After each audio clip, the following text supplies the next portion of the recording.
Hi from Bugeye Guy. We have the luxury today of a tour of a rotisserie restoration in progress. This is a Bugeye that is a one-family car from Kansas City that came to us here in Connecticut for a complete restoration.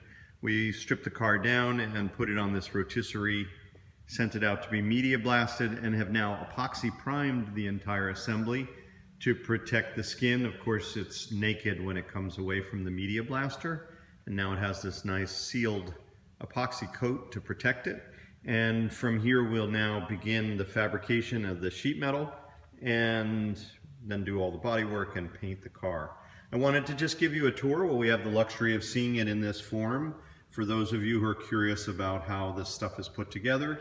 And also you'll get a little window into how these things rust away, where they rust away. This being the Springboks Perch, the quarter elliptical spring plugs into this pocket. There, you would plug it in here. And of course, this is a vulnerable part of the car. It's a strong, very strong and well reinforced portion of the car, but of course, moisture and road debris and road salt perhaps collects in there, and you end up with many structural issues. Now, you have a plate that goes over this that we normally see. That's where we would jack the car. But in this case, that plate's been removed. And you can see how the floor pan has rusted away, this being the longitudinal stringer that goes up to the cross member right here. You can just see the spot wells. This is the cross member when you get in the car and your feet go in here. Wait, we have a window. Look at that. Here's the cross member, this being the footwell, which is gone. But that cross member here ties into this stringer that goes to here. That's the end of it. And that helps to support the spring box, which of course carries so much load of the back of the car. And in many of these cases, we'll have to replace this top hat stringer above, which you'll see when we walk around the car. And also we'll have to lay the floor pan over it. Actually, the floor pan comes all the way back to right here and runs down this seam. And so these floors will get replaced. And basically that's kind of the icing on top of this whole structure. The floor pan goes over this entire assembly. But it all needs to be welded back together so that it's good and strong. You're looking here into the cavity directly behind your outboard kidney when you're driving the car. This box here that runs down the back of the car is one of the boxes that gives these unibodies a lot of the strength. So you can see how you have a member running this way, and then the longitudinal member going that way, and then this box structure, it all holds rigidity for this spring, and unfortunately it's rusted away and compromised, but very repairable. You also have a box section on the rocker panel. It's actually a cavity that comes down to, it's like a triangular cavity, and that entire box section as it runs along here lends a lot of rigidity to the outboard of this whole array of boxes. So you can see kind of this V-shaped wedge of the rocker, and that whole member also serves longitudinally to stiffen this assembly. And of course the tunnel, which you see there in the center, is one of the most crucial parts. So you have this box here, which is perhaps one reason why they left it rigid underneath. A lot of people cut into that center tunnel when they're trying to get the drive shaft in or whatever issue they have, but it's nice to see it intact, and you can see how this big pan forms a nice bit of rigidity of all those boxes running fore and aft. So that is sort of the belly of the car. The floor will tie all these boxes together, and of course this needs a new rocker panel, both inner and outer. The inner skin here being pretty well rusted away, and so there's a loss of rigidity there. And then this kick panel here where the dip switch is mounted on the face of this, I think, let's see, we're in the driver's side footwell now, so the dip switch mount is somewhere, I think it might be right here, but either way, this being the footwell, the gas pedal would mount here. That's right. These are the two mounts for the base of the accelerator pedal. And then, of course, you have the pedal box here coming down with the brake and clutch. So this kick panel in front of your feet is tied to the front here, and you have another rigid member, of course, bracing into the frame rail here. Here's that bumper mount rail that we've talked about for jacking the front of the car. Here's the Crossmember.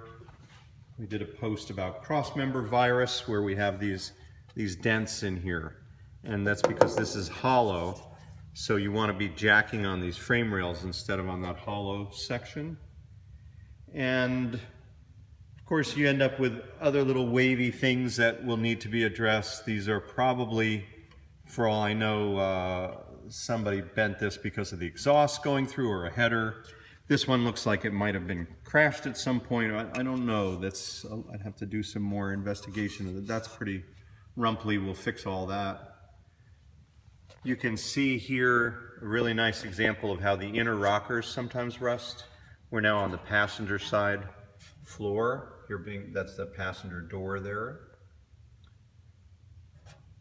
You can see the spot welds up the A-pillar here. That's kind of cool. The A-pillar being right here, and this is a chronic problem. Many of these cars will have blisters in this area. It's obviously a little more extreme. That was probably filler or a patch or both that got all blasted out by the media blaster. But what you're looking at is this is the back side here, and this one actually rusted through on the inside. Here's the spot welds going up for that whole member, which also adds rigidity. Here's the door check strap mounts for the passenger side. So you see this one actually rusted through top and bottom. Why, I don't know, but oh, I'm sorry. This is a strap I'm looking at through the camera. That's the strap for the wiring harness coming down. So it's not rusted there, but it is rusted at the bottom, which again makes sense. Gravity pulling everything down.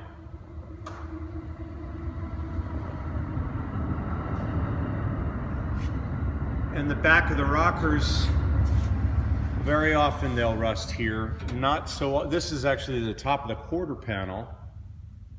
Not the top, but the top of the rocker panel. At the bottom of the quarter panel, it has managed to trap water in there. That rusted away.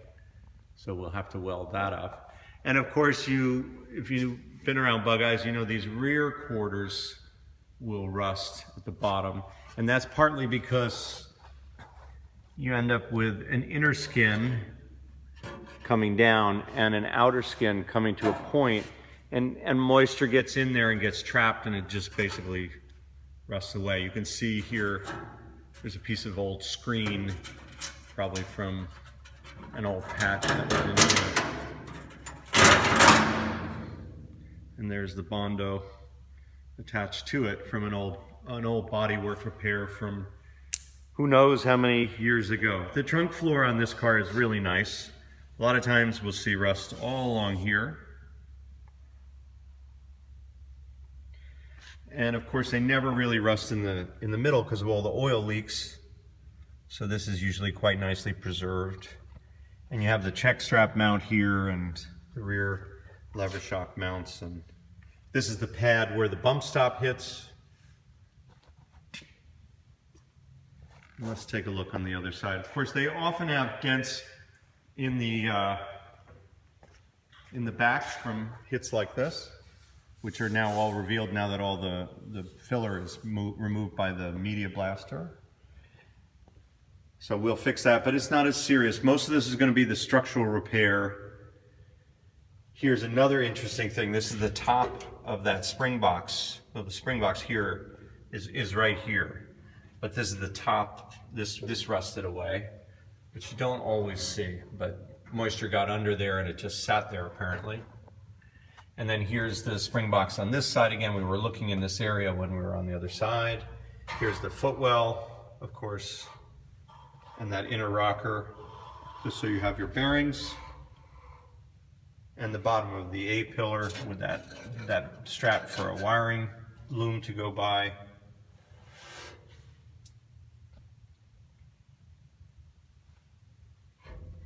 And another common problem is this battery area. Battery acid and friction, I believe, from the batteries sitting against this.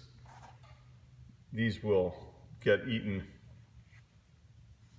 You see there's a hole here, and this whole one is gone. So we will patch all of that. Here's that rumple we talked about from the other side. It's an old crash damage in that corner. Something happened here that is related to that. Now, it's kind of odd. I don't really know how they ended up with that shape, but that all needs to be welded up again. The rest of this is in nice shape. And over the coming months, we'll be welding and filling and sanding and then painting. That's what we're up to here at Bugeye Guy.